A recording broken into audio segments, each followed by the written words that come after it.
Coming to you live from the JRE Tobacco Aladino Mobile Studios, it's the Cigar Pulpit.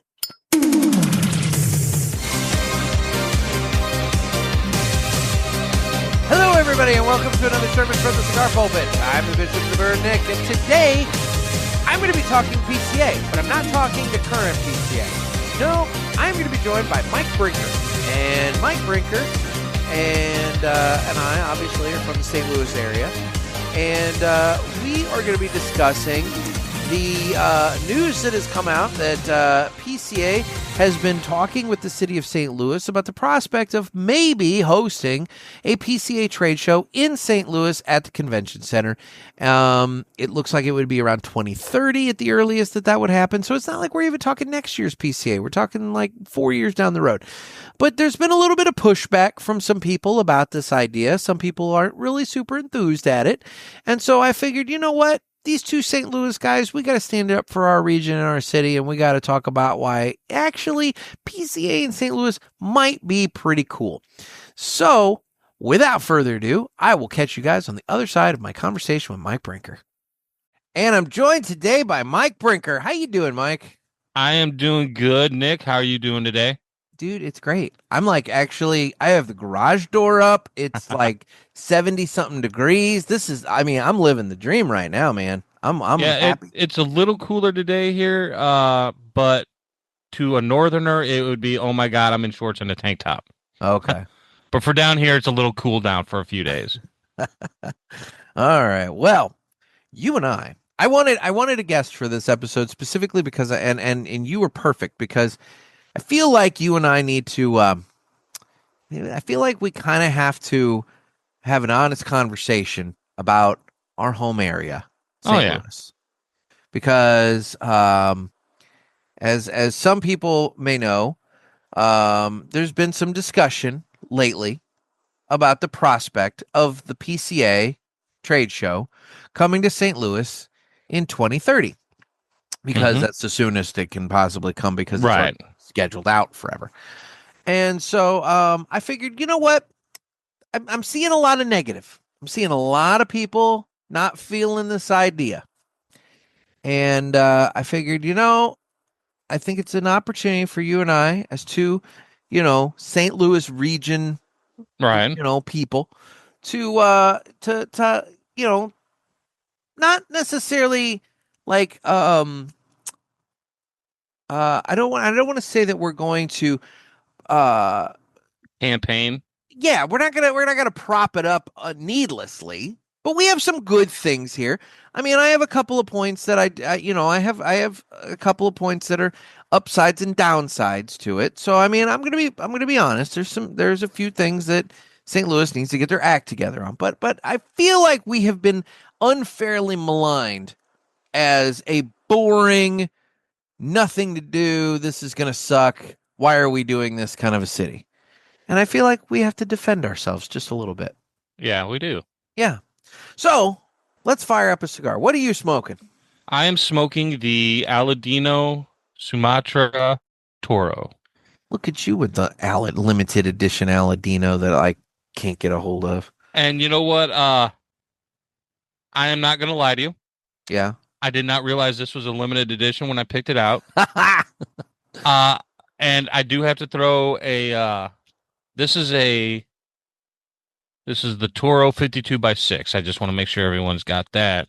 I guess I went and cleaned out Riverman when I was up for my father's funeral. Yeah. And I guess he had gotten a box. Well, I know they've put it out a couple times since the original time. But he had, and I think I took everything that was in the box. Well, look at you. Because when I spent a lot of money on cigars that day because I was like, he had stuff I can't get down here. Yeah. And it's just, I'm there. And I knew the pricing. I get it. No, so, I get it. And so I mean, I'm like, yeah. And Dan's eyes was like, but he's like, thank you. I'm like, I need them, and I got the big new humidor. I needed to stock up, but yeah, I did not realize when you got a humidor, how hard to get that was.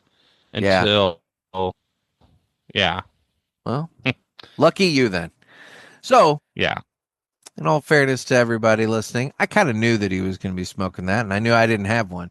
So I broke out a limited edition of my own. I have the Villiger limited release number 51. This is the Toro Extra. It's a 6 5/8 by 52 with a Ecuadorian Habano wrapper, Dominican binder, and Dominican filler.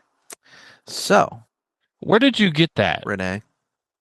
Where did I get that? Did you send that to me? It was in the Pulpit Fest pack from last year. Okay, because I smoked that the other day. So yeah, yep. Again, not knowing this was gonna happen. I knew that it was a limit. I'm like, this is a special cigar. I hadn't smoked in like a week, so I was like, I want something good. Yeah. And, oh my God, when you take a week break and you're not sick, dude, you taste things so. Clearly. I'm like, yeah. Well, where'd that come from? You know, it's like it's like the clouds part and the angels sing. You know. Yeah. But sorry, I didn't mean to interrupt you there. No, it was part I of don't keep well enough notes on where I get certain, especially that I'm not as mobile right now. Yeah. Getting and standing in front of my humidor is really hard. So I just like reach. Luckily I've got it separated by like nubs and firecrackers, limited edition, high end, and everyday smokes. Okay. So you know what drawer to at least reach. Right. There you go. Okay. Well, let's get these cut. And it's time to cut the cigar. It's brought to you by 2guyscigars.com. That's the number 2, guyscigars.com. Two Guys, they have been around for 41 years. That was corrected by my dad in their takeover episode. But, whatever. I'm just reading the script. I'm like Ron Burgundy here. It's like, it says 40, so I read 40. But anyway, 41 years. They're in their 41st year. Whatever. Anyway, and they are the trusted name in the cigar industry. Everybody knows Two Guys, but if you don't, please give them a try. You won't be sorry. Family owned and operated, 2guyscigars.com does the very best to provide a great selection, fair prices, and excellent customer service. So head on over to 2guyscigars.com for your next cigar purchase. Tell them that the Cigar Pulpit sent you. And remember, that's the number 2, guyscigars.com. And with that, it's time to go ahead and cut the cigar. So I went with a perfect cut today. Look at you. Feeling a little fancy? Feeling a little perfect over there? Having trouble seeing good enough with my other one to not screw it up. Gotcha. And then I screwed. I need to figure out how to clean my SV cutter, because I feel like there's something in there that's blocking the locking mechanism from perfectly working. Because when I depress it, it feels like resistance. Well, it feels like it's not locked 100%. Like if I were to bump it real hard, it would pop open, you know, and that's relatively new. So I'm thinking there's some schmuckus or something built up. Realistically, I can't tell you the last time I don't think I've ever cleaned that thing. So like it's got years and years and years of cigar schmuckus build up, So who knows? But you're not exactly a light smoker, right? I mean, I'm less now. Oh my God, that was hot. No, it was hitting my pants. Not exact. I'm not putting them down as much as I have in previous years based upon my little reports that I run, but I'm still putting down a fair amount of cigars every year. So yeah, it gets its workout. Let's put it that way. Oh.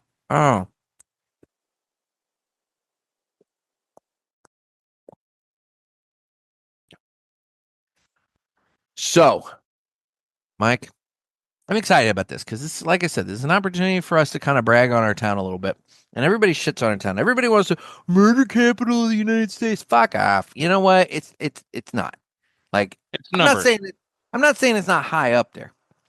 But even that's kind of skewed because the city is not part of the county. So like when you're looking, yes, the percentage is going to be high because there's less people counted in the total population of the area in which you're counting because, it's just the city. It's not the county. So like, I don't know. Anyway, and also not to be derogatory, or not to point out, well, I don't know. Derogatory may be the right word. If you were to place the location of those murders on a map, Mike, would it be fair to say that they'd kind of all be North City, North County. Yeah. Or a fair percentage of them. If you had a map the size of a regular size window of St. Louis, Yes. and you outlined put a dot where every murder was last year, you'd probably be able to take a silver dollar and cover most of the dots. It's pretty concentrated. Yeah. So it's not that the city itself is like a murder it's there are areas of the city that are not great, and that's like in any city. Now, granted, those areas are really not great. But so you know what? Let's get the negative out of the way now. Let's good news, bad news. I always like to get the bad news first. So let's go ahead and get the bad news out of the way. Unless you don't want to. No. Oh. Okay. Don't die. That would be a downside to the I episode. accidentally retro-hailed trying to stop you. Oh, you. Sorry. That's okay. unfortunate. Let me first point out to everyone there that are not familiar with St. Louis and St. Louis County. Yes. Most cities recognized as St. Louis would include St. Louis County. They would. That's where most of the population of that metropolitan area, like any newscast or anything, refers to it as the St. Louis metropolitan area. Yes. Because the county is where all the people live. They drive into the city to work. What's left there. Yeah. And, and they're trying to join them. They have been trying for years to join them. Well, it's kind of like Chicago is in Cook County. Okay. Right. St. Louis technically is not in a county. No, the county surrounds it. Yes. It is its own individual little island. And that impacts a lot when it comes to numbers, statistics, but also policing and the budgets for policing and things of that nature. And that's been a whole thing in St. Louis for quite a while, And since the state took back over the police, it has been coming down because yes, it has. There's no political fighting amongst the aldermen on what to do with the funding for the police. It's the state saying, here's what we're going to do. And, And I'm going to be a little political for a minute here. It seemed like under Francis Slay, things kind of were like going upwards. I mean, we were in a good place under Mayor. The late Mayor 90s, Slay. early 2000s. It was really good nice. Place. I could park my car down in the landing, which is a big party. It used to be a big party. I used to party bar. down in the landing when I was in college. I felt okay walking by myself at 3 a.m. because it's a 3 o'clock district. Yep.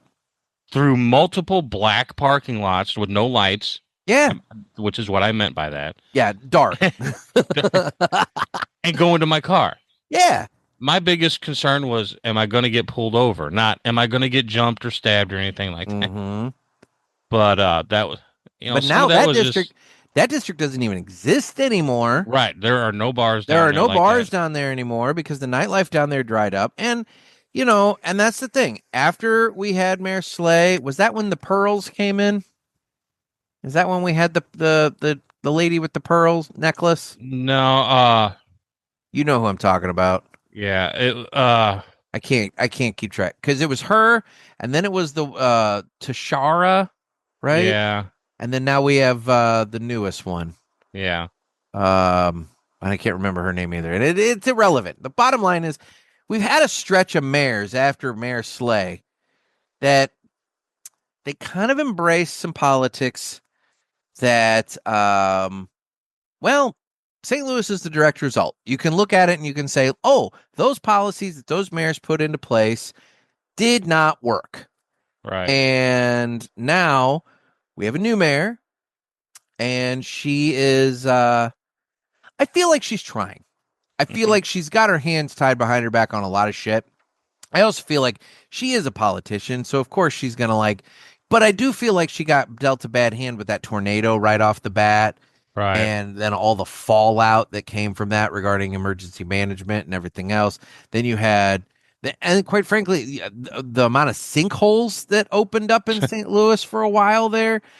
I'm not painting a good picture at this point, but I'll get to it. Which side are we on now? Well, we're being honest. So look, there were some infrastructure things that got pushed down the road for way too long. And so that's an issue. So, like, Yeah. look, I'm not saying St. Louis is perfect. It's like any other urban area in the United States that has been historically controlled by one political party. And, you know, and some extreme elements of that. But, and quite frankly, I'm just going to go ahead and say it. Seems like after the Ferguson situation, that's when more of more um more policies that were not favorable to the future development of downtown St. Louis came into Right. play. That's also when you saw, quite frankly, an uptick in crime and street racing and all kinds of other bullshit downtown. Uh Well, not the street racing. oh, I'm sorry, was but that they've been was doing that since oh, okay. my uncles were young. People used to truck dragsters down there, All right. Well, that's and fair. I was on it I was a only little more. heard about it It during was that more time. controlled and not in traffic. It was on Well, closed yeah, dude, I've had ish them zipping roads. around me when Right. I've Yeah. been Now down there. It's that's like, more nowadays, but yeah, yeah, they've always been and street racing down in St. Louis. So, but you know, but also let's be real. It seems like every time something in the world were to flare up, there was always the concern about um crime in downtown, resulting from it. right, So and there's been some of that. Now I do feel like that is tapered off. You don't hear. Haven't heard about it. I think the problem at this point is there's really not a lot left down there. right, correct, A lot of businesses have left. A lot of restaurants, and shops and things of that nature. They've left. There's money being pumped into St. Louis. right. Like if you look, there's investors coming in, and Because it's cheap. yeah, It could turn into Nashville in 10 years. in not long Yeah, exactly. right. You know, There are investors coming. There's somebody bought, what was it? There was a, huge oh building fuck, there. yeah, and they're gonna make apartments and Yeah, have like like restaurants and shops and everything on the bottom area, and it's gonna be the proposal is really nice. right. Um, and truthfully, the only time there's really a shit ton of people in downtown is during Cardinals games and I guess Blues games. Yeah. And it's really concentrated around Battlehawks those. games now they're pretty good. They are doing pretty well in terms, and that is the dome that's connected with the To the convention center that PCA is looking at using. And so there are hotels around the convention center that are really actually pretty nice hotels. right. Um, there's a lot of historic architecture down there. And if you're a really high end roller, there's a decently cheap Uber ride to Clayton is like the Ritz Carlton and all that. Yeah. I mean, you can spend 400 a room, or you can spend 150 a room, depending on So what you want it. so here's the thing. Related, getting back to the point of PCA, I feel like we've been shitting on St. Louis, Sorry. but like, yeah, but that's on me. I brought it up. One of the downsides, I have two downsides, and we've touched on one, which is basically, you know, the downtown has deteriorated. Crime has kind of been a bit of an issue. St. Louis, over the next they got 4 years before PCA potentially could be here. And let's be real, they're not going to make any of these changes specifically for PCA, but they need to be making it for conventions and tourism in general, and the life of the city. They need to be making Right. decisions not just for PCA, but I'm talking about it in relation to that. There needs to be a major investment in policing and infrastructure repair and tax incentives to bring businesses back downtown, things of that nature. And I feel like we're on the cusp of some of that. I feel like we're in the very early stages. So hopefully we might see some. But you just touched on another issue. The only other complaint that I could possibly realistically think of for the St. Louis area, and that is its walkability is not necessarily the greatest, only because there's not a lot downtown surrounding the convention center and those hotels. Right. So you're talking, But but You go to Vegas, you can't just walk from one casino to the other to the other to the convention center. No, that's true. I mean, you're I mean, taking Ubers and trams and stuff. yeah. Now they're set up a little better, Mm-hmm. but where St. Louis comes in is they're going to be a lot cheaper. And that's the huge thing. Yeah, you're going to need an Uber to get to a lot of the restaurants and various places that we're going to mention here in a little bit. But not just the Uber, everything will be cheaper. St. Louis is a very affordable city in comparison. That's written everywhere. That's written everywhere. Especially in comparison to Vegas and New Orleans, where PCA has been bouncing back and forth. I mean, I can tell you right now, as this episode is airing, I am in PCA. And I can tell you that I spent $1,000 for my hotel for this trip, just over $1,000. Now, selfishly, I won't have to do that if it comes to St. Louis, but that's neither here nor there. But what I will say is companies that are doing that for all their reps and various people. And by the way, I didn't stay at the PCA approved hotels with the room blocks and everything because those were more expensive than the place I stayed. Right. So they're paying even more than I am for that period of time. And I can tell you with 100% certainty, those companies will get a better rate on rooms in St. Louis than they will in Vegas or New Orleans. Yep. And they'll be just as nice. Yep. They'll be just fine. You'll be within walking distance to the convention center if you want to, or if you want to stay elsewhere and Uber in, you can. Yep. So yeah, you have a little bit. St. Louis is a little more spread out, perhaps, than other places, but that doesn't mean that we don't have anything to offer. So let's start with cigar places, since it's a cigar podcast, Right. The obvious first place to mention is Stanley's. It's on Washington Avenue, which is right there by the convention center. Patrick over at Stanley's has been the guy working with PCA to promote PCA to the St. Louis Board of Aldermen and to get, various allowances for indoor smoking passed for this convention. So he did it for himself. 100%. They were about to shut him down and he had to fight, and keep his smoking. Yeah. Which no one thought would happen. But he pulled it off. And so, look, Stanley's is a very nice place. I don't go there too often because it is downtown. It's a drive. And it's a drive and, whatever. And parking is perhaps like a bit of a thing if you're going to visit. However, if you're staying in one of those hotels right there by the convention center, it is perfect. It's right there within walking distance. They have a wonderful bar. He has a great humidor with a big selection. And it'll be a really They're knowledgeable. Super knowledgeable. And it's going to be a really great spot for a lot of people to go and have cigars in the evening. So you've got Stanley's. And I think he'll probably open later for the convention. I would think so. Yeah. I would think so. Because I think he can technically be open till 3. Yeah, but he doesn't normally stay open that late just because his crowd doesn't really generate it. Now, if you want to take a short Uber ride, there's Grand Cru down in Soulard, which is a nice little. That is a walkable bar area, restaurant area. 100. You could take an Uber there and spend the whole night. Yeah, and I think that's a later. Is some of them 3 o'clock? Some of those bars, maybe. I don't know about Grand Cru, but again, if he knows PCA's in town and he knows people are coming to the area to hit up, because he doesn't sell alcohol, he could very well stay open later as well. Big place.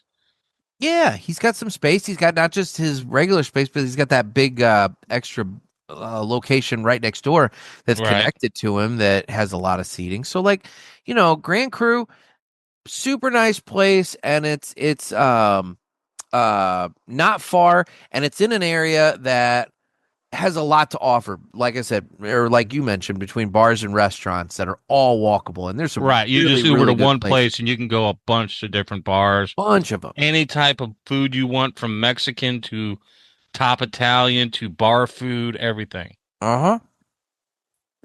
Hell, what's the one place with the pasties? Oh, Social House. Social House. Yeah. Yeah. So you Yeah. can The even girls are painted up with pasties. get your freak on if you want Yeah. to. So and they'll bring you food. But anyway, um now another place that's relatively close, that's also in an area that you could relatively easy, maybe not quite, it's not quite as walkable, but it can be walkable, is the Hill Cigar Company over on the hill. Yeah. Don't tell me And for a there, moment Tron won't stay open late for right. PCA parties. You know he will. And And for those that don't know, the Hill is our little Italy. There yeah, are so many Italian restaurants and little bars and bocce courts and stuff. it's got some really wonderful, wonderful food, which will come later when I get to restaurants. But Sorry, yeah. I didn't Oh no, didn't. it's fine. I'm just Oh, saying, like, I've got some recommendations for right. restaurants coming up. But yeah, no, I mean, and they have a wide variety in their humidor. They have a really nice lounge. He just expanded out and did that big patio expansion off the back. Right. And this will And be who knows, but I'm assuming spring again, and so that does come into play with Ballpark Village, right. because so if PCA is in April again, then likely the Cardinals will have started playing, and there is a ton of nightlife and fun stuff to do all around Busch Stadium in the Ballpark Village area. Even if they're not in town. Exactly. Now, if the Cardinals season hasn't started yet, it's Some of those a bars are still, they're still open, but it's it's just a little how more dead. crazy would it be? But Yeah, if you've got a ton of people from PCA, they could take over the bar valid, and make it valid, their own. Whereas, valid. you go to these places in Vegas and all that, they're already packed Yeah. and you're throwing more people onto it. Mm-hmm. Mm-hmm. I don't think people realize I've got some experience with going to the Lake of the Ozarks with some buddies and going to certain establishments, a strip club, Okay. and four of us walk in and we're able to run the place all night because it's off season. No Yeah. one's really there and we're spending money and they treat you like kings. That is a possibility at a lot of these places Not for just strip PC. clubs. Right, Although yeah. we have those on the east side if you're Right. interested And in there's them, and tons, yeah. they're raunchy as shit on this area. And they run shuttles to those damn They things. did. That's exactly it. You can get a shuttle bus and pop the river, and you're just fine. But Oh Lord. you I could can get I could see the cigar industry getting in some serious trouble in this area. yeah. You know, There's a there. lot of fun to be had Uh-huh. if you're with groups and all that stuff. You could take over a bar easily here because, depending on the season or anything, hey, you're Yeah. downtown, you walk into a bar that's, got 5, 10 people in it and you bring in 30, Yep. they're going to do what do you want to watch? What do you want Yeah. to hear? You're What kind of running the food you place want? at Yeah, that you're point. running the Yep. place. That doesn't happen in Vegas, or you're just No. another number to them. Yeah. So okay, so the hill, and then I'm keeping it relatively tight to downtown. Okay, so there are plenty of other places that if you want to go further out, you mentioned Riverman. There's Lit up in Chesterfield. There's a whole lot of different other places, but I'm keeping it relatively tight. So I'm keeping it I've got 5 that I listed that are really, really close to downtown. Stanley's obviously walkable. Grand Cruz and Soulard, the Hill Cigar Company on the Hill. But then when you get over to the Central West End, you have Brennan's, which, I mean, you know, it's a cigar place, and I'm sure they would Correct. be I accommodating. believe they would probably have to waive their membership, but Yeah, if you've got a bunch of people, they probably would. they're Well, going especially if it's a bunch of industry folks, right. Um, Sorry, you guys can't come up here. and then another place that technically has a membership situation, but they do have a lounge. Um, And it might be one of those, maybe this is not the place where everybody can go, but it might be a place for like some VIPs to go or something like that. John's Pipe Shop. They have that new Yeah. location. They moved around the corner and everything like that a handful of years back, and they've got that lounge in the back that's technically 24-hour access for their Well, paid members. and if you have if you know, let's say you're able to stay at the Ritz, they've got their own Mm-hmm. Mm-hmm. recently renovated cigar lounge. And that's if you stay there, you're allowed in there. There you You know, go. it's a private club, but if you're staying the If night, you can you're go in. And I well, then think there it's you go. 24-hour access. Yeah, and that place Not isn't, 24-hour bar. It's a 3 o'clock bar, but I think and that's uh, not a cheap place to be a member. no, I no. mean, I remember hearing some of the prices before they renovated. I'm sure they've gone up And since the if you go renovation. there, you're going to see some people because a lot of people don't realize how many ex-sports stars and all that. You know, Wayne Gretzky still likes to come to St. Louis. Orlando Pace is a member of the The Ritz. taxes here Are are crazy low. low, and real estate prices are And they're trying way low in to comparison to get other rid of areas. income tax. Exactly. So realistically, there are a lot of benefits to this area. I mean, the cost of living in St. Louis is very low in comparison to a lot of places in the country. And you're right. There's a lot of former sports personalities that fly under the radar but have homes here.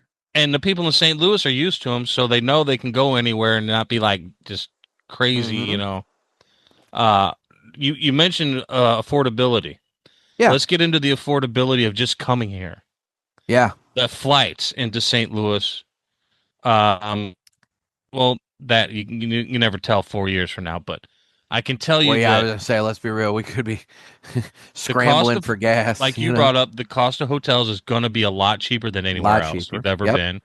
The cost to put your service in the convention center is going to Yes. be, you're going to see a lot of companies coming because one, it's in the middle of the country. They think they can draw a lot of people from the Midwest who can just drive in Yep. instead of flying in, and their setup costs and the cost to be there is going to be so much cheaper. The unions are going to be infinitely cheaper. You're not going to be paying $160 or $200 to plug in a power strip. You Right. know, it's going to be more reasonable. Yeah, by I far. mean, I'm not going to say it's going to be like, look, it's still going to be outrageous because I mean, it's a union thing, but at the same time, like, But St. let, Louis let, is reaching for these right now, and so they're going to yes, throw some deals at you. exactly. There, I hate to use the word desperate, but there's a desperation to the situation that is going to be beneficial for PCA as a convention looking for a home for that year. And you know, the date may be very different because the convention center has some conventions, but it's not booked up like Vegas or New Orleans all the time. Yeah, yeah. So if they want to go back to summer, they probably could easily go back to a summer month. You I know, don't know if they want to go back to summer. I think they I seem to don't like either, the spring. but But I I bet will there's availability. But I will say this year is April. Next year in Vegas, the first year in Vegas, it's like the very beginning of March. Hmm. And you can't tell me that doesn't have to do with the convention center schedule and everything. Right. Because they're like, I think, less than 2 weeks after TPE next year. So, it's again one of those super tight deals to where like, yeah, nobody's going to the one. They're all going to go to especially in the same city. Right. Um, or they'll go to both and just stay over for a week and a half. In Vegas, that's expensive. Yeah, you're not doing that. But anyway, so like, look, you're right. The affordability, it trickles down. It's not just hotels and whatever else. It's the actual setup. It's the actual display. It's doing things at the convention center. It's going to be more affordable than other places. Now there are some fun things to do for those people that are looking for things to do. Maybe you're bringing a wife and kids with you. I don't know. Maybe. Maybe you're looking for something fun to do just on your own. Maybe you don't. Maybe you're one of these guys that I go to PCA, I get all my business done, wham bam, thank you ma'am, in one day, and then after that, I've got the whole rest of the weekend to kind of putz around and do what I want. Okay, fine. So there's some cool stuff. Now, obviously, there's the arch. Yeah. I mean, come on. You've been up it. I've been up it. I have never been up it. You've never been up. I've been Okay. to the museum below it. Yeah. But every time I had the chance to go to the arch, it was under repair because they just rebuilt all the inside of it and everything. Mhm. And as a Okay. kid, I just wasn't big on heights. I get that. It is kind of cool. I will say the little egg elevator thing you take up is If you're claustrophobic as hell. claustrophobic, yeah, that's But it's a cool view. You can see, you can check it out the bucket list and say you did it if you want. hmm This is gonna sound cheesy. Somebody's gonna be like, "What the fuck? Really? That's what you're gonna recommend?" Our zoo is top notch. It's one of the best zoos in the country behind San Diego. Most people Yeah. rank it. Yeah, It's free. and it's totally free. I mean, Well, not totally. I mean, you can walk in and do 80% of the zoo and yes, see most of the animals for like free. the little train ride around the zoo and Right. everything. That there's a fee for that and everything. Right. But If like, you want to pet some of the stuff, you got to pay for that. But the general animals is but all yeah, free. you can literally pay for a package where you feed giraffes. How freaking cool is that? You You know? can pet the stingrays. I heard they're back. Yeah. And 4 years from now, who knows? Because, they bought all that land just north of St. Louis Yep. for the safari and all that, the grasslands. That might Yep. be up and running by then. You never know. So, like, yeah, there might. So it sounds cheesy to say, but seriously, it's really, really cool. And I can't tell you It how many is. people I've had visit the city and they're like, "You're going to take me to the zoo?" And I'm like, "Yeah, we're going to go to the zoo." And we go to the zoo and it's an amazing time. The St. Louis Art Museum. That's on my list. I'm sorry. I didn't mean to no, jump you there. no, go ahead. I want It's that. a beautiful, It is an amazing facility, and it is also free. Now they do have some special exhibits that you do buy tickets to get in, but Right. you don't have to do it. Right. But like you can see, I mean, dude, there are Just Forest amazing. Park. Yeah, we have the History Museum, the Art Museum. There's the zoo, Science Center. I mean, there's some cool shit. And Forest Park in general is bigger than Central Park. Yeah. Yeah. It was built for the 1904 World's Fair. It's huge. The St. Louis City Museum. Yes. For certain people. For certain people, more active folks. Right. It's not your typical museum. I would say do some research on the city museum. Right. It's very active. Yes. Basically, imagine if you made a jungle gym / play area out of construction equipment. I'm shocked nobody's died there, quite frankly. And there's a big bus hanging off the. I guess the guy who created it, the founder or whatever, he did die there, didn't he? I think so, yeah. But there's tours you can take. I meant patrons. Yeah, you can go to like the Lemp Mansion and do the ghost tours and the all that Lemp Mansion is on my list of fun places that are not far to eat. The Lemp Mansion is a historic and often cited haunted mansion because it was owned by the Lemp family, which was a brewer back in the day. They had Lemp beer. And they all killed themselves or something. Dude, tons of tragic and like violent deaths. And there's tunnels under the city that they used. Yep. I mean, there's a lot of history just with the Lemp family. But that and then you got AB. And that was the big one. That's the big attraction. Tours. You can go and take a tour of the Anheuser-Busch Brewery. You can see the beer being made all the way from the little ingredients all the way up to the bottling and to trying the thing fresh from the spigot right there at the plant. They got the Clydesdales. You learn about what AB did during Prohibition in order to stay open and everything. I mean, the Anheuser-Busch Brewery Tour is an amazing attraction, and that alone is something really cool that everybody, for PCA ought to come and do. Right. But then on top of it, though, we don't have just AB. We have little micro distilleries everywhere. We have little micro breweries all over the place. I mean, okay, let's get into restaurants because one of them downtown I wanted to talk about was the Schlafly Tap Room. Mm-hmm. They've got their one location downtown, and then they've got the Bottle Works out in the county a little Maplewood.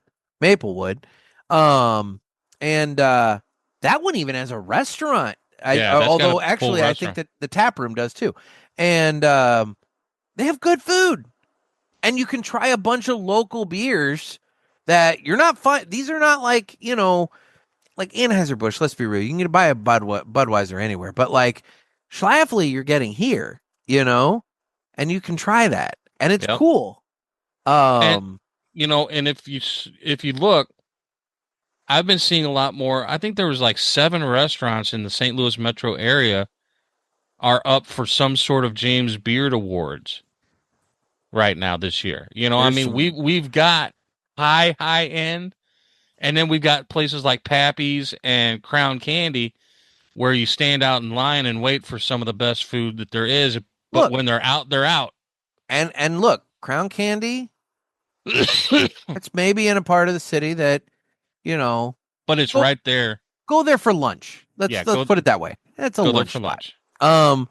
But the BLT there, it's like what, a pound and a half of bacon they put on that Right. sandwich. It's insane. And Pappy's Barbecue's been on every type of cooking, show that And see, they here's do. the thing: I prefer Bogarts over Pappy's. Well, yeah, a lot of people do. Yeah, And but I mean, Bogarts, they're great. And Bogarts is down in Soulard, so it's not too terribly far from Grand Cru.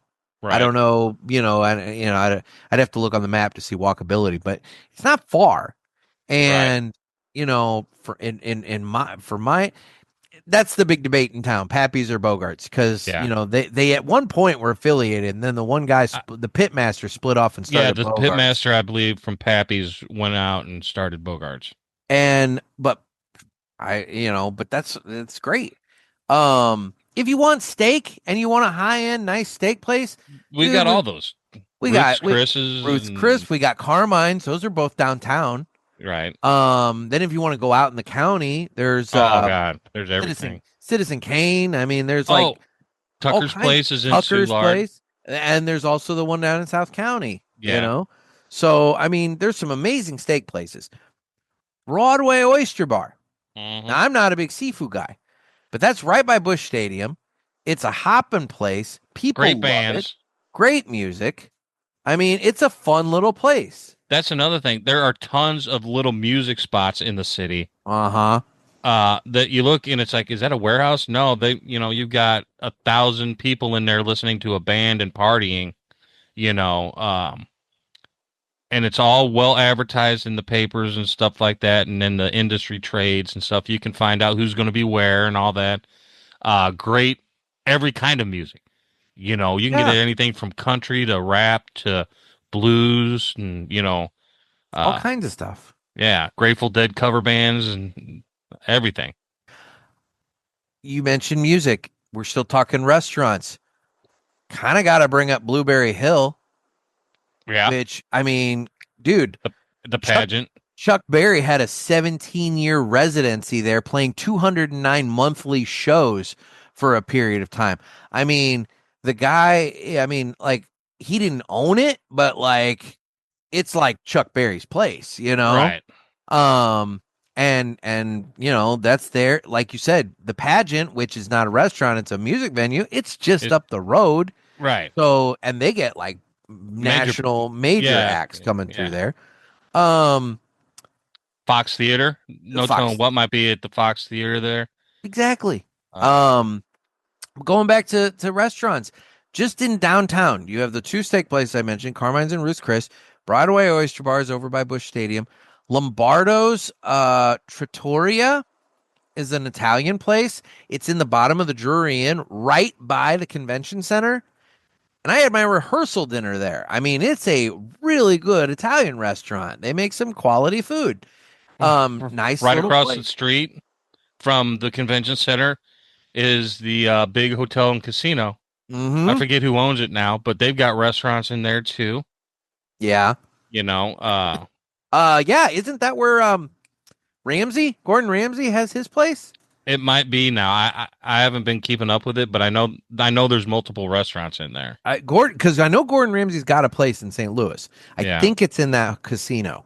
Hmm. Um, He likes casinos. but I'll tell you another place in St. Louis that's more downtown, although it's kind of more over by the soccer stadium now, is Maggie O'Brien's. Yeah. Dude, fantastic bar food. You've got Union Station too. Yep. You got the big Ferris wheel there. You got the aquarium there. There's a There's seafood place restaurants and right there stuff. too. Yeah. Yeah. It's always growing. Um, The Battery. the Battery. It's in the city limits. It's that one they just built and opened up about 2 years ago. I was still living in St. Louis. Oh, the Foundry? Foundry. Foundry. Oh, okay, okay. Yeah. Yeah, the The Foundry. Foundry's a cool little space because it's a food hall.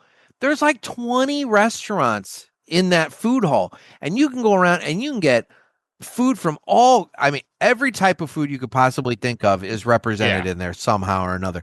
They have an Alamo Drafthouse movie theater right there too. So, I mean, I don't know if you're going to go see a movie when you're at PCA, but you could. Right. They have good, awesome little things that you don't see at normal chain movie theaters, and they're open late. Yeah, the Foundry, I mean, awesome, unique options there. Fountain on Locust. I don't know if you've ever been there. It's over on No. it's on Locust. And it's a cute little place. I'd say if you're coming to PCA and you've got your wife with you, that would be an awesome spot to go. They have a really good menu for food, but they do very elaborate like ice cream. It's kind of decorated as like an Art Deco 1920s ice cream shop. And I'm telling you, man, it's a great place. If somebody's coming to PCA and they're bringing their significant other with them. But then we can jump over to the hill where there's Charlie Gito's, which is probably like, the tippy top of the Italian over on that in that neighborhood. You got Antonino's Taverna, which is a fusion of like Italian and Greek food that is amazing. They're chicken parm, but I like getting the pink sauce on my pasta there. The mix of the marinara and the Alfredo, and they mix that out. Oh, dude, it's tasty shit. Zia's amazing pasta and Italian food. I love their salad. Like for my money, I get the Zia salad. Yeah, they sell so much salad dressing at the grocery stores in St. Louis. It's not Crazy. even funny. And then I always butcher the name, how to pronounce it. Joya's Deli. Goya's Deli. The hot salami sandwiches. Holy shit, man. I mean, Well, I used to go there I would get that for lunch and pop over to the hill to have and bring it with me and have my cigar sitting out with the hot salami. Or if you really want to get fancy, get the pork NATO, which is hot salami, ham, and bacon on a sandwich. And let me tell you, it's a good time right there. And we haven't even touched on half the restaurants on the hill. There's like a ton of them. And there's little bars you can pop into and party with. Yeah. All walking area. Mm-hmm. And that area is, I would consider safe. I would safe as hell. I have no problem whatsoever. You went to if me and you went down there and we ate and walked to a few little bars, I would have no qualms of doing it. Yeah, because those Italians, leaving a vehicle there. Those Italians they they keep don't mess tight. around. Yes, they do. They do. Now, it's just one of those things. But it's politics because there are some very high-ranking aldermen and board members that live and work and own those businesses. So they keep that area tight. But I'm good with that because quite frankly, it's a very nice neighborhood that has a lot to offer. Right. I don't know. What else, Mike? What am I missing? I know I'm missing a ton. And this is all, again, keep in mind, we're staying relatively hyper local just to downtown. If you got out in the county, there's all kinds of more stuff. But realistically, if you're going to be in town for the convention, I figure you're probably going to want to concentrate pretty tight downtown. Right. All those places we listed right now are probably like a $10 cab ride or $10 to $15 Uber ride, depending on how many passengers. And based off of traffic, you could make it there Right. in You're 10, not sitting in 15 traffic for minutes. an hour to get to these Yeah, places. no, it's nothing to get to these places. I mean, it's absolutely nothing. Now, And some of these places, I'm not going to lie, some of the hill, a lot of them don't take reservations, yeah, and they are popular restaurants. yeah, so there might be But a bit they of a all wait. have bars, so you can sit there and drink and wait on your table. Yep. And I'll also say this. Don't think for a moment that like a guy like Tron or at the Hill or maybe the folks at Grand Cru, hell, I could even see the folks at Lit deciding to do this, getting like shuttle buses to Yeah, run folks to and from the from the convention convention. center to and from their places. And if, let's say, you took a shuttle bus from the convention center to the Hill Cigar Company, and then you wanted to walk to a restaurant to grab dinner, you could totally do that, and it would be Yeah. no big deal. It's totally safe, and there's plenty of really really good options, all very close. Same in Soulard. Um, Chesterfield, you've got whatever's in the district where Lit's at. That's a bit more of a urban sprawl kind of situation, but still, And like you mentioned earlier on the when we were together on the HERF, yeah, visitor virtual HERF, there may be a big CI right there in the by 4 years exactly. from I now. mean, that's exactly it. It's It's been been approved and proposed. It's planned. been Yeah, approved. I don't know when they're going to do it, but like, yeah, no, there could be a 4 very years can see large. a lot. Exactly. So that's also definitely down the road and very feasible. And we didn't mention you can go to a Cardinal game depending on the time of year. Yep. And let me tell you, You could go to a hockey game depending on the time of the year. You yeah, could go to a soccer match depending on the time of the year. all super fun. And there are affordable ways to do so. Hell, the Cardinals this year announced those tickets with the all you can eat food. Did you Yeah, see that? yeah. And they're cheap. Like for the price of the ticket, I want to say like around $30. Right. I mean, it's like all you can eat, and the amount or the different types. It's not just all you can eat hot dogs. It's like nachos, popcorn, hot dogs, like Pretzel. all kind of pretzel, like soda, like all kinds of shit. I mean, it's a deal. Yeah. And granted, it's because the Cardinals have kind of sucked, and Well, they're they rebuilding. needed to Yeah. like bring fans back. But you know what? Take advantage of that. Yeah. So anyway, so Your yeah, team may be playing the Cardinals. you don't know. This It is a could be. chance maybe to see a game that you couldn't see. Like if the Dodgers are in town or something, you can't go just get Dodger tickets or, No. you know, Maybe you're an MLB park bucket list person and you're checking off all the parks and everything like yeah, that. Well, it's a here beautiful stadium. it is. They've done a wonderful job. And here's the other thing. Let's just say PCA is in April, like it was last year, like it is this year. St. Louis in April is amazing. Yeah. I mean, again, I'm sitting in my garage right now with the door up. It is blue skies, light breeze. The high today was 73. This weekend, I think we're looking at a high of like 78. I mean, the weather in St. Louis will realistically be really, really nice in April. The only thing you could possibly have would be the prospect of some spring rain.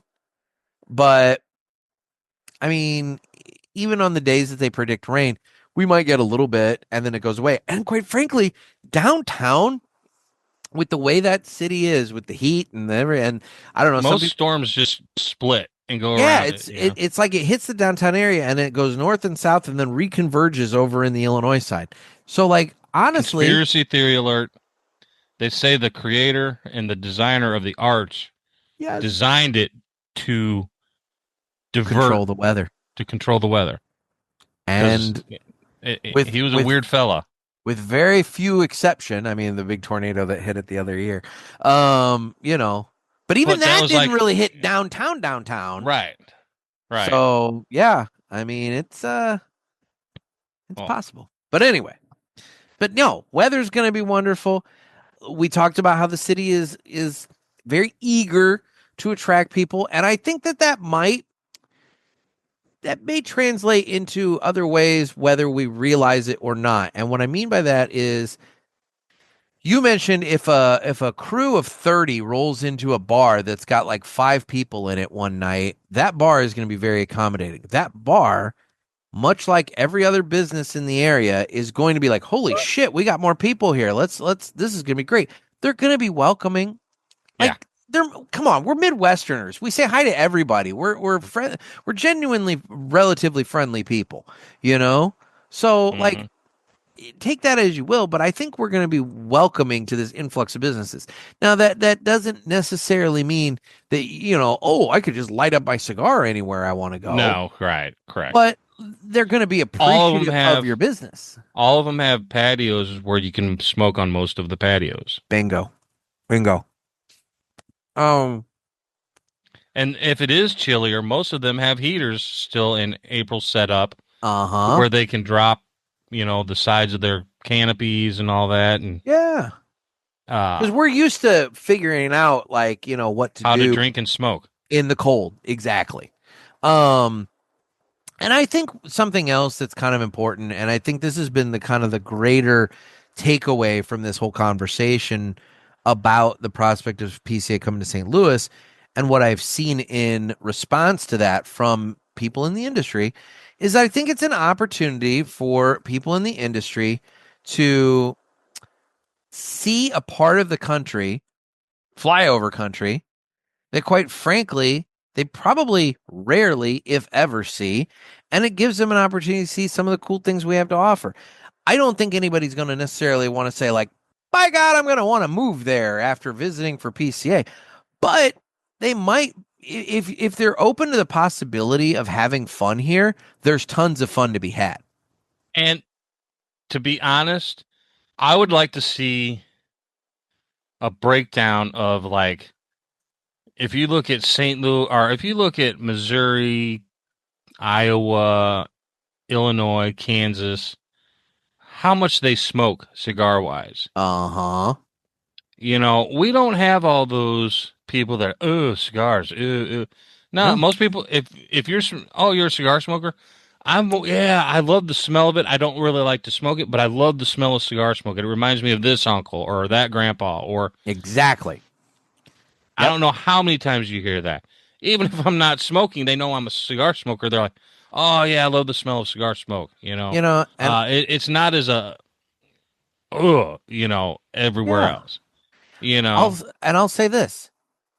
Some of the industry folks, I'm not going to name them, but some of the manufacturers that I have seen being the loudest with their criticism of this idea aren't in the area. Maybe it's because none of the shops in the area carry your shit. Because you don't have a rep in the area.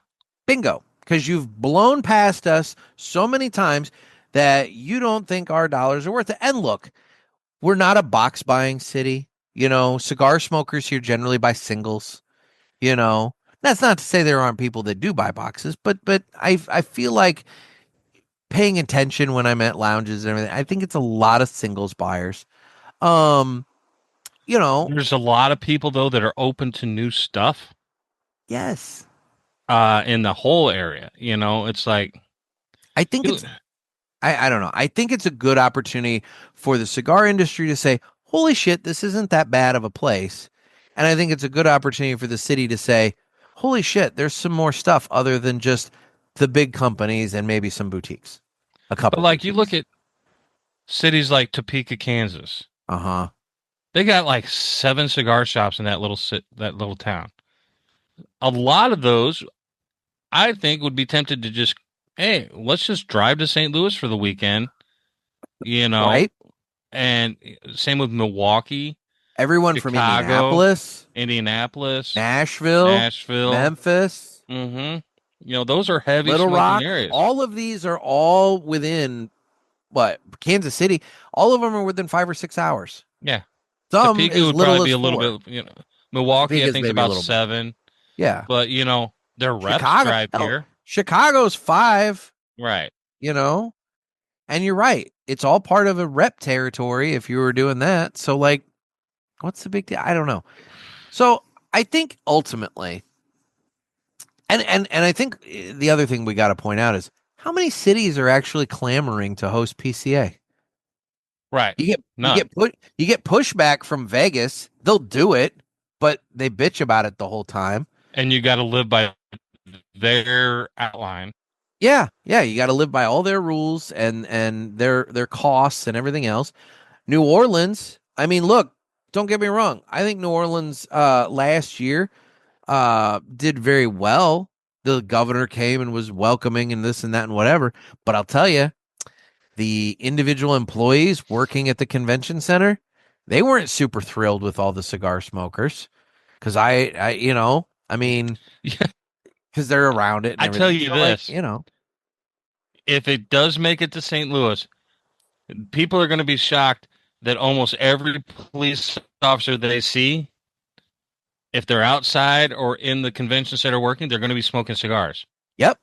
Our police force loves The cigars. police in St. Louis and St. Louis County love cigars. Yep.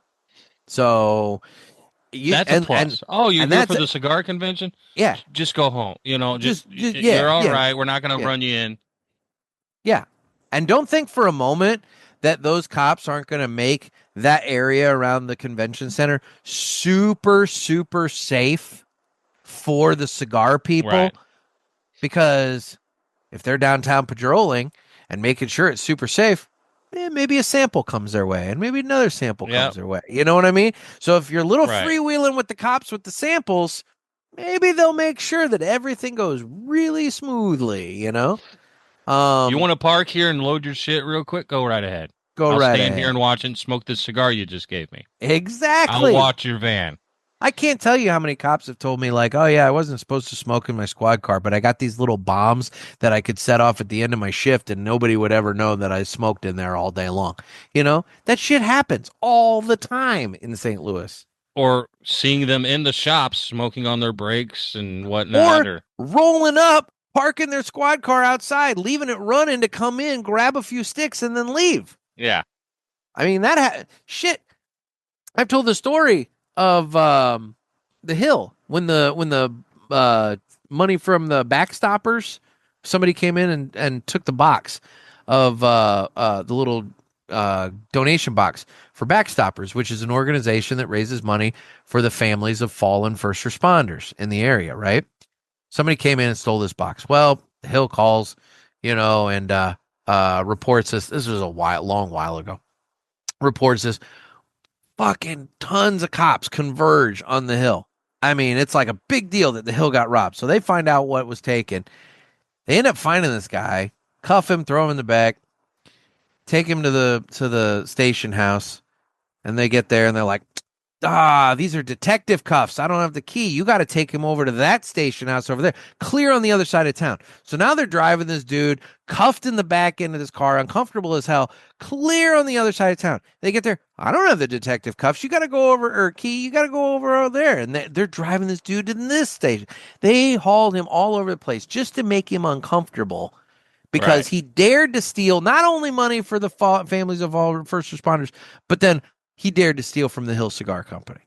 Right. And eventually, they found the detective key and he was, put in jail and whatever. But it's like they made sure that guy went through some shit before they booked him, and whatever. I'm not saying it's good or bad, but they did it, and that's fine with me. So, yeah. So that's the thing. There are aspects of the city that are very cigar friendly. And, oh, hell. Guns and Hoses, going to that, the amount of cigar smoke in that, it's like the one night out of the year that the blues facility, whatever the hell they're calling it these days, is just like there's a lot of cigar smoking going on in there because all the cops and firemen are all lighting up and everything. I don't know if I heard somewhere that they were cracking down on that in the last year or two, though. Yeah, well, I haven't been up there. Well, yeah. Wow. Anyway, my point to all of this. Give it a chance. Give it a shot. Don't shit on it right away. Because again, there are only so many places that you can go and take this show that are going to be welcoming to it. And quite frankly, if you look at Vegas and you look at New Orleans, I kind of feel like St. Louis might be the most welcoming of the three at this point because we're eager for the business, you Look know? at like I remember when early, it was like 2012, I think, or 13. It was in Tampa, PCA. They Mm, ain't been back there yet. there you There's a go. reason. People Yeah. didn't like it. It was probably expensive as hell. Yep. And even though Florida is very cigar friendly, I guarantee you Tampa wasn't. Yep. There may have been That's places, but yeah. like I said, they haven't been back. So there's got to be some reason for that. Hmm. So who knows? Will it happen? I guess that's technically up in the air. Last I saw, it had been approved by the Board of Aldermen, and Kara Spencer, that's the mayor's name. Mayor Kara Spencer had to sign off on it, and I don't know if she's done that yet or not. But if she hasn't, she's a fool. But and technically PCA is booked out. 27 is going to be in Vegas, 28 I think is in Vegas, and 29 is back in New Orleans. But 30 is the one that it could come to St. Louis. And hell, you know what? I don't think that would Something be never, and Vegas could all of a sudden just say, we're not doing it anymore. yeah. You're gonna have to reschedule or rebook. I Yep. mean that Exactly. that kind of stuff happens. Yep. So who knows? I mean, I don't know. I think it could be a positive thing for the city. Um, but and I think it could be a positive thing for the industry. Because here's the other thing: for some of these companies that are coming out there that maybe don't have accounts in the St. Louis and Midwest area, well, here's an opportunity for you to pick up a shit ton of accounts if you Because play you it show right. up with a primary a few days Right? before and visit these, they're gonna order.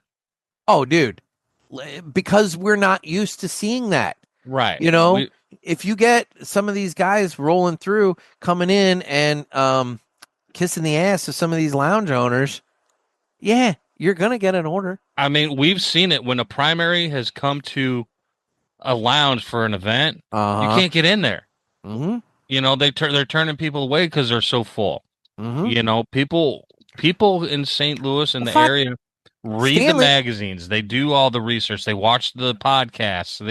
They're hungry for this. Stanley's. They've brought Rocky to town. That's a street party. They Yeah. literally block off Washington Avenue and move the tables and chairs and everything outside into the street in order to have the Rocky event out there because there's so many people. And Right. that's right downtown by the convention center, you know? Actually, I just saw that Rocky was going to be coming to St. Louis again here soon for that. So I don't know if that's happened before or after this episode airs, but anyway. I know. When I met Al McAuliffe Yeah, at the lounge I was running, we sent him to the hill and all that for food, and he was like, "Oh my god," you right? know. And that was just he stopped to see us. He was just visiting a bunch of shops, and we're like, "Yeah, you got to go here and here." He's like, "Man, they got some great food," and he had a blast. He was buying other people's sticks, other company sticks for people, and saying, if you enjoy that here, and giving them like a $40 McAuliffe, try Yeah. this next and you're going to like it. I mean, he had a blast with us, him and his daughter both.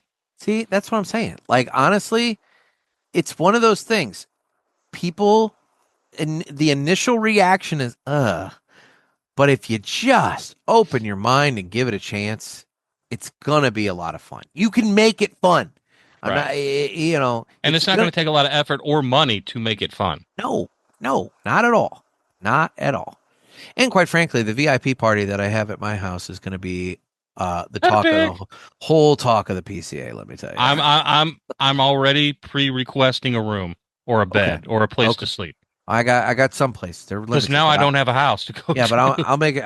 Yeah, it's true. I'll make it work. But I'll I can say crash this. with Bauer. There you go. I just know. I'll get Dave from Smoking Butts to come up, and we'll have a smoker going, making ribs and brisket and shit, and it'll be a good time. It'll be a good time. We'll record episodes live from the garage. It'll be wonderful. Anyway, you have anything else to add to this? No, I'm like you, it's a city that you need to visit once and give Yeah. it a shot and do some research. the places to go, the restaurants to go, the nightlife. Uh, there is things like MetroLink. There is transportation that you can take, There is. and I'd recommend Uber before I did right, MetroLink, I would but too. yeah, But yeah, yeah, if you want to get up to like North St. Louis or North County or West County, you know, yeah, those are quicker. But uh, yeah. there's a lot to do, and anyone who's been to PCA though knows that you can make as much downtime as you want. Yes, that's the thing. I mean, like, look, for these folks that are working for companies, obviously you're going to be working and it's going to be a busy Right. time throughout that. I'm talking more in that regard. I'm talking maybe more the guests, the attendees. Look, do you have to go every single day to the trade show? No, you can take some time to explore the area and do things. And even if all you do is go and eat on the hill and do the Anheuser-Busch brewery tour, you're gonna walk away going like, "Fuck, that was pretty cool." You know? And like I know when I was at PCA in 2018, I heard a lot of, well, we went to this place, couldn't get in. We went to this place, couldn't get into the lounge. You couldn't get in uh, because so and so was there. There are so many shops in the St. Louis area. There's going to be primaries all over, spread out. There's going Yep. to be parties. All these shops would go crazy with Yes. they're Because they're going to have food, drinks, everything. again, we only talked about the shops that are relatively close to downtown. There are a lot more spread out amongst, the county area And that we we didn't discussed, a even get lot of into. them are probably going to do the shuttles If they're smart, if they're smart. they will, you know. Draw them out. You never know. So, anyway. All right. Well, let's move on. You got to be open. You do. It's a new experience. Just be open to it, you know? Give it a try. What's it going to hurt? All right. All right. Let's move on and do this now. It's time for the Villiger Cigars Entertainment Report, brought to you by Villiger. Villiger Cigars, one of the leading cigar and cigarello manufacturers in the world, founded in 1888 and still family owned and operated. Head over to villigercigars.com and check the store locator to find a shop near you that carries them. We guarantee that Villiger Cigars will be a wonderful addition to your humidor and cigar rotation. All right, Mike. What have you been watching lately? Lately I've not been watching too much new stuff. Just been by the time I'm done with my day, I'm so exhausted. I'm just laying there, sitting in bed, like, ugh. I'm just watching stupid filler stuff, you know. Okay. Okay. But I have been watching one thing new. I've been watching Top Chef. Oh. This season has been okay. I'm not that crazy about it yet, but Yeah. I'm never really that crazy about it the first few weeks because there's so many contestants. Takes a while to get to know the personalities. Right. When they Yeah. start weeding them down and the stuff gets more challenging and more interesting. Yeah. And I like where they're at, the Carolinas. You know, Okay. that's an area that a lot of people don't really realize is really awesome. Yeah. I've been watching Tournament of Champions, a lot of food shows. Okay. I was getting into a show DMV, but they canceled it, so I'm not going to watch the last few episodes, even though I really Yeah. enjoyed it. I heard that. I just plus it's been so nice. It's like we've been between being busy and the weather and exhaustion. I just haven't, there's a lot coming out that I really want to see. I keep saying, "Ooh, I need to watch that. Ooh, I need to watch that." Yeah. But I need a week of just nothing going on and no one around to drive me anywhere. Then you'll be trapped. Yeah, I need to be trapped to where it's like, well, let's just turn on Paramount and start watching stuff. There you go. I really want to check out Marshall's. That looks really good. Okay. The spinoff of Yellowstone. Oh, I saw a commercial for that. Yeah. And well, there's like 3 now coming out. There's the Madison is already out and done. I haven't watched second season of Landman yet. I need to do that. I've heard great things. Okay. I'm so far behind on Tulsa King. I'm super far behind on that. Yeah, but that's about where I'm at right now. Okay. I have been super busy as well. Haven't watched a ton. do manage to keep up on my wrestling, but I've been Oh, watching. Oh, sorry. yeah. I've been watching a lot of Dark Side of the Ring and Oh, okay. the Territories reruns are running on Vice. Okay. That's been really good. I always enjoy those, even though I've seen them and can almost quote them to you, but Mm-hmm. I love that stuff. Vice runs some really cool shit. They do. I don't really have access to a lot of it, though. I mean, sometimes it shows up on Hulu, but it's usually pretty late by the time it shows up on Hulu. Oh, Um, and Svengoolie on Saturday nights. Svengoolie. That's on the Antenna channel. Yeah. They always show those old horror movies. Let's see. Oh, this past Saturday was American Werewolf in London. Love that Nice. movie. Nice. Love that movie. Nice. 2 weeks ago was the original House on Haunted Hill with Ooh, Vincent with Vincent Price. Yep. That's a good one. Watch that one. Yeah, that was neat. Boy, here's a movie that I don't think gets nearly enough love for. It was the remake that they did in the I loved it. late 90s, early 2000s. Yeah, with I Femke did too. Janssen and everything. And Chris Kattan and Jeffrey Rush.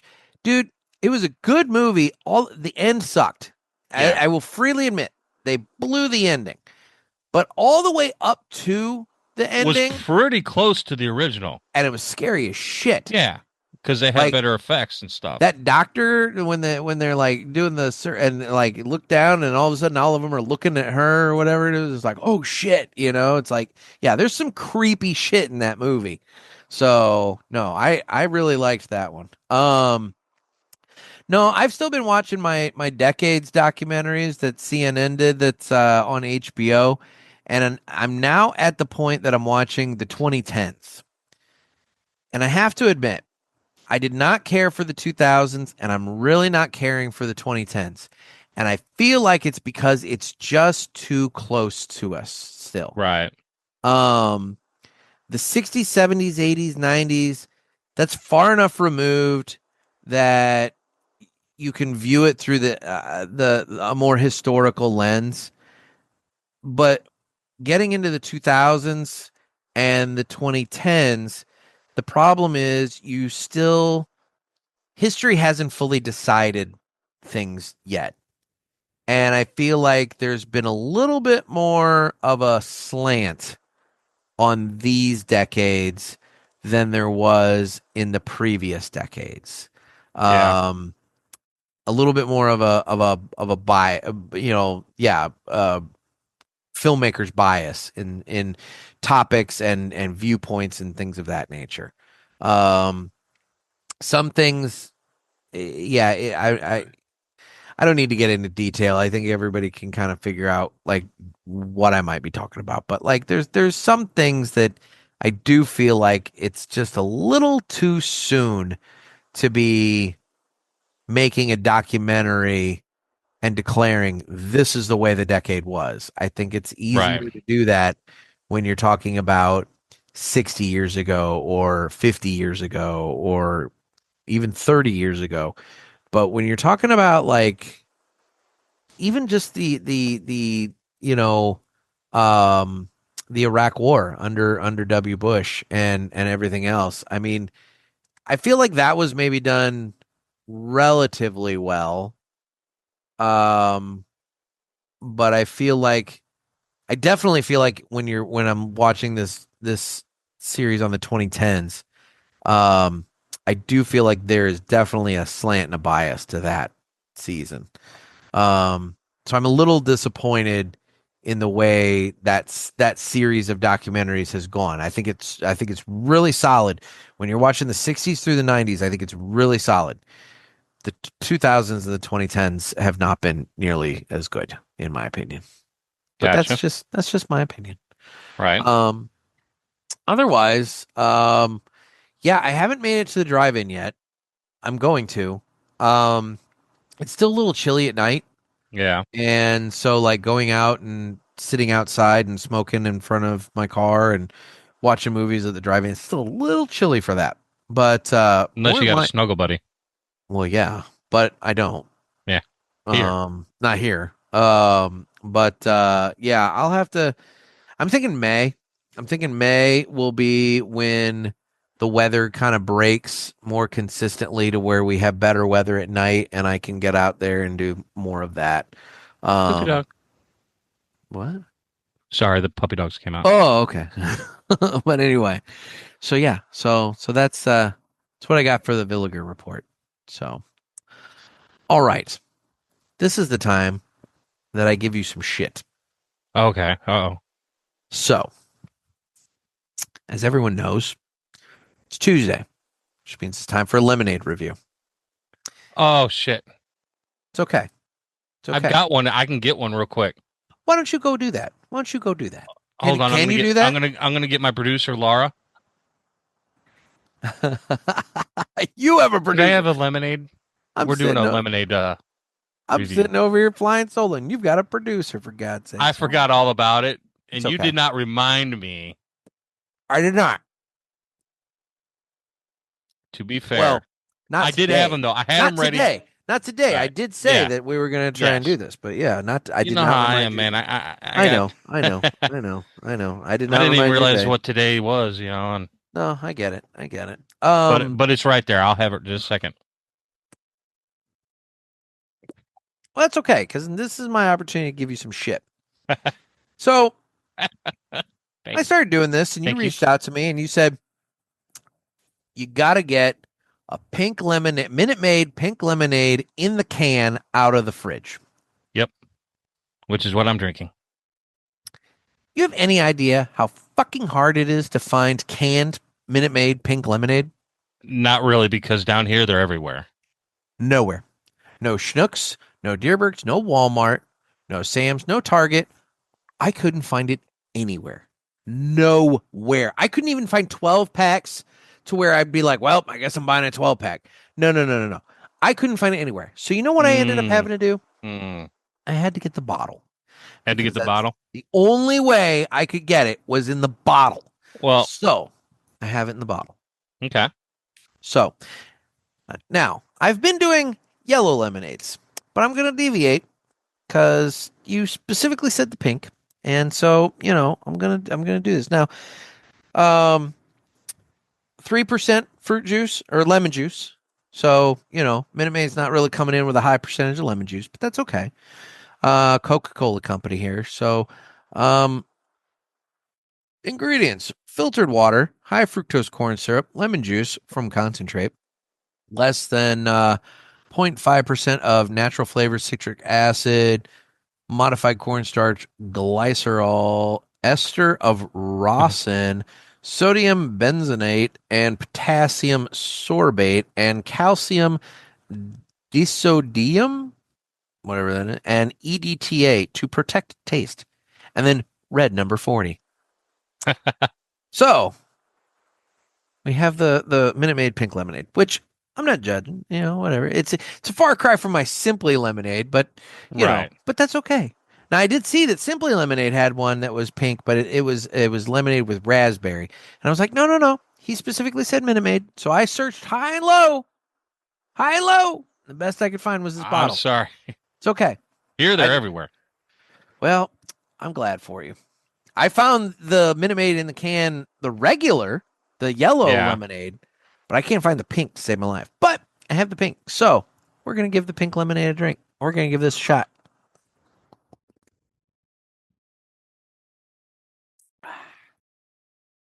Ooh, nice and sweet. I do like it.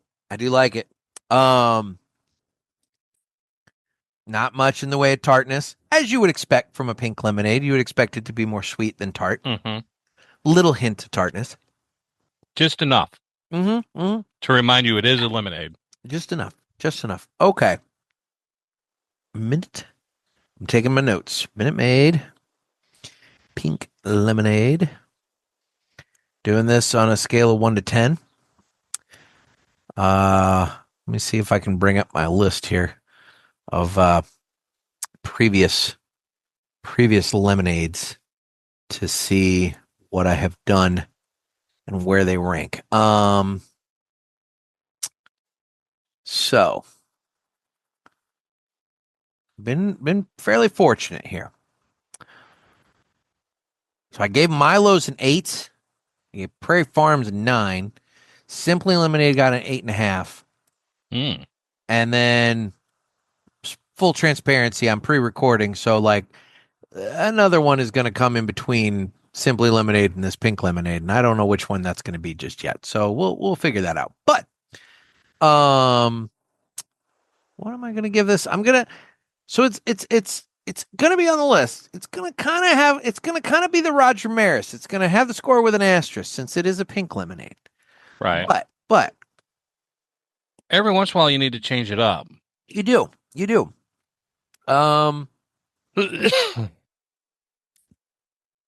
It's hitting the sweet spot, which is what I like. I like a nice sweet lemonade.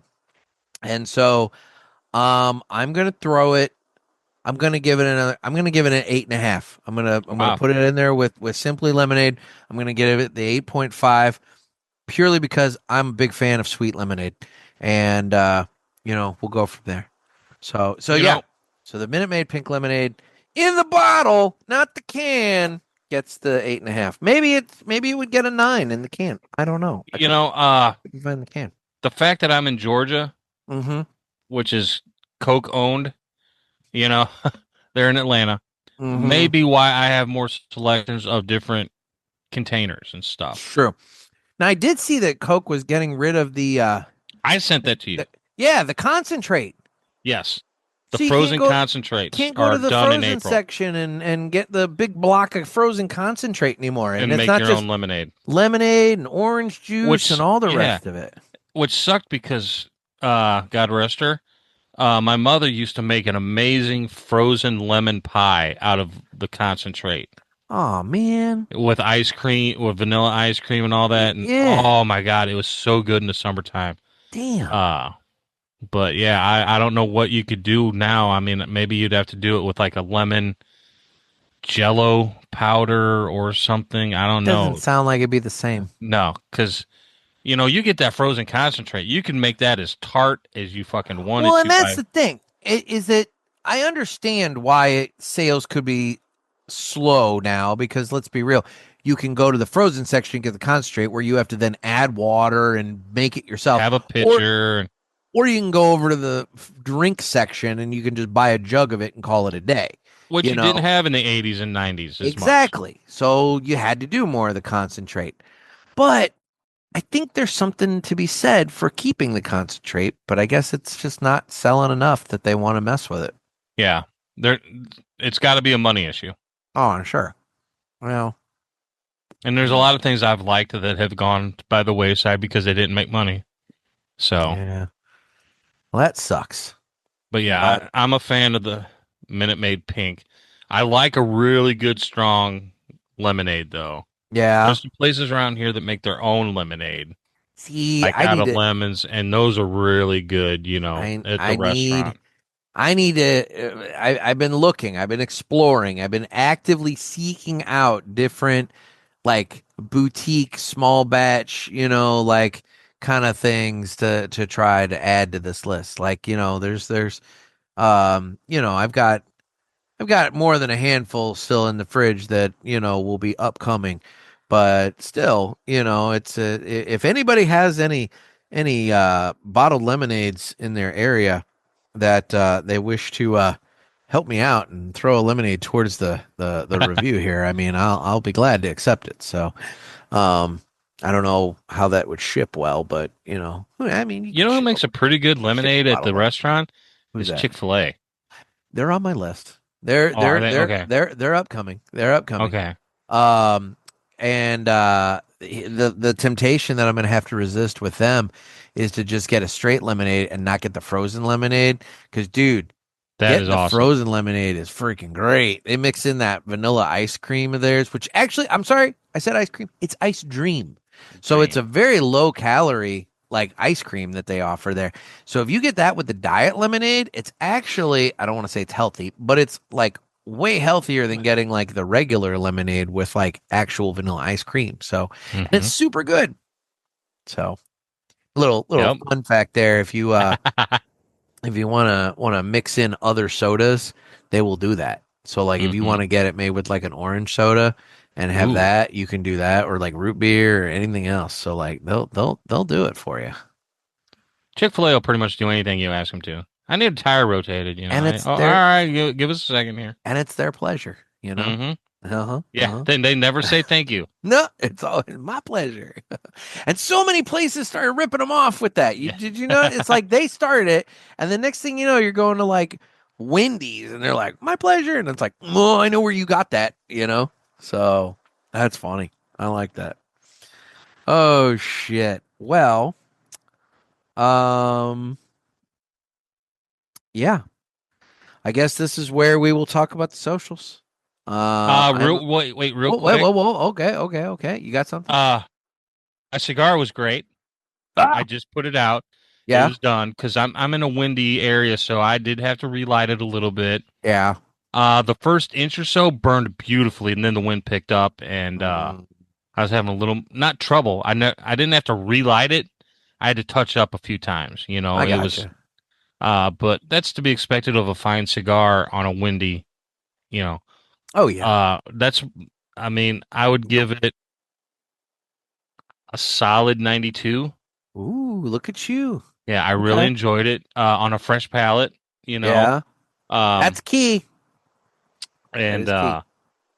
I would prefer to have smoked it in a lounge, I believe, where I could have enjoyed the smoke a little bit more and gotten a little bit more on, what I'm exhaling. Yeah. Because here's just been, I don't know if you've noticed this. Yeah, no. Which can be good for some cigars, but this one I wanted to get a little bit of the ambiance, I guess, if you will. It. Yeah. But I really enjoyed it. I'm glad I got a couple more. I'm enjoying this Villiger. Which one was this? The limited. Oh shit. 59, 51. Where's the band? There it is. 51. As I feel like I know I've smoked this before. And I feel in my mind, when I grabbed it out of the humidor, I was thinking, oh, it's a nice, like, mild plus. And it's definitely presenting way more medium than I remembered. The spice level on it is actually much higher than I remembered. So either I've burned out my palate and I don't know it, which I've only had one other cigar today prior to this, so I doubt that. Or this thing actually, maybe with a little time in the humidor, has kind of like settled and maybe mellowed a little. Maybe more spice is coming out of it or something like that. But like I'm in the final third of it, and it's definitely ramping up. Like I'm getting the tingles all over the mouth with the spice and everything from it. So it's a very interesting cigar that offers quite a big difference between the start and the end, which. I like that. It's got a little bit of something going for it. So, I'm digging it. But I would also like to add that virtual herf was really cool and awesome. And so the next time you do it, again, make sure you let everybody know about it because it was fun getting to see guys that call in the show and all this, and people I've seen at different events and whatnot. It was neat.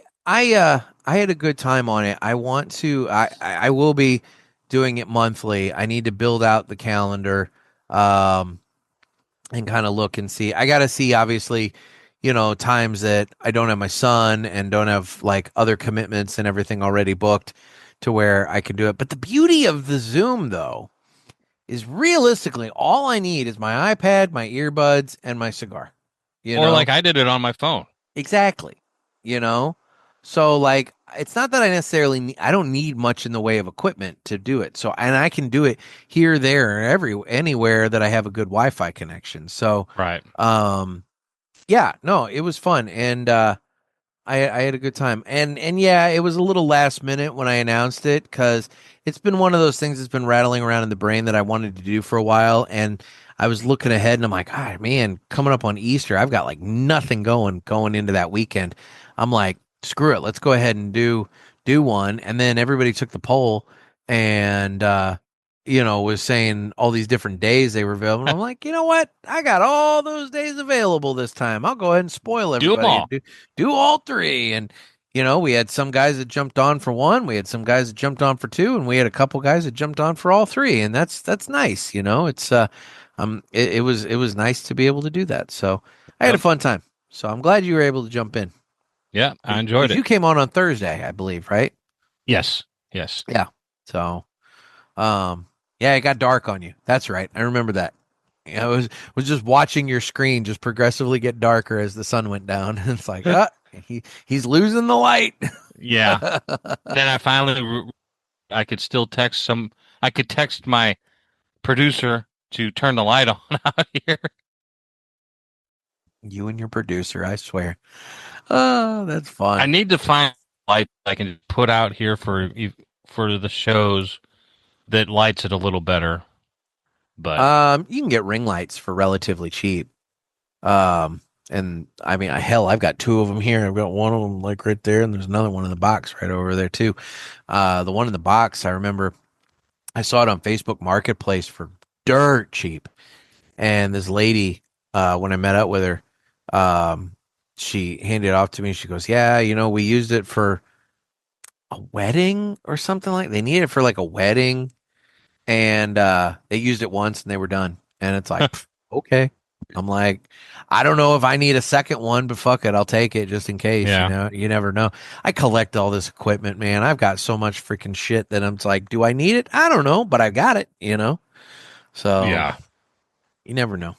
One day, maybe one day when I have a shed and I can build out a studio, I'll have all sorts of proper lighting and microphones and setup, and it'll be nice. I tell myself that, but who knows?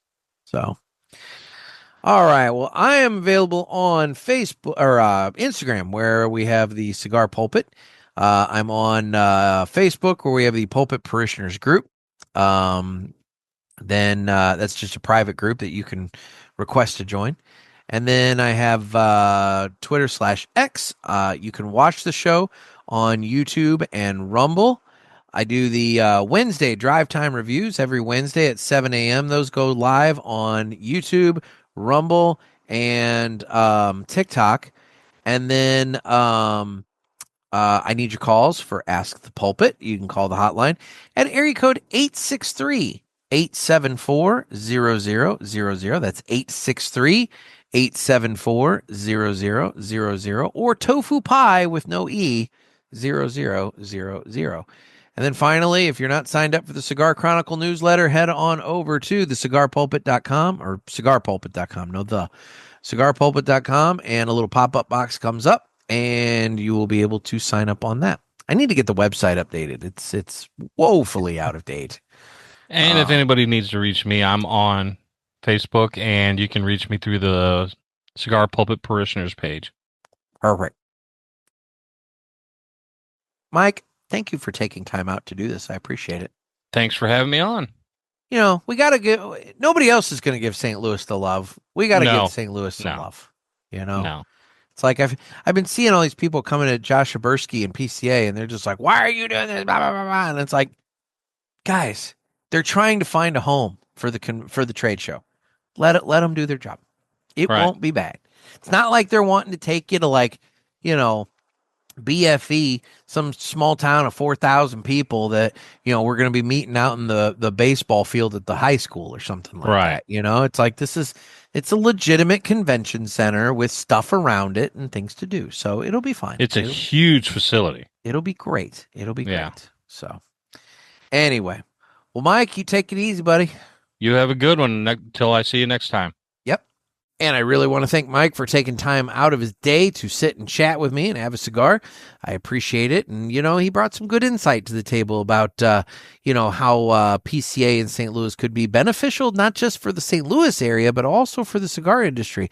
His insight about the fact that the costs for a lot of these businesses to set up at the convention center with, union fees and whatever else for various things might be a lot cheaper than what you find in Vegas and New Orleans. So there is that. He also pointed out to me when we were off air that St. Louis is the home of. We get a lot of conventions here. We actually get quite a few. We get a lot of religious ones. It seems like a lot of church things come in, but they bring a ton of people to town.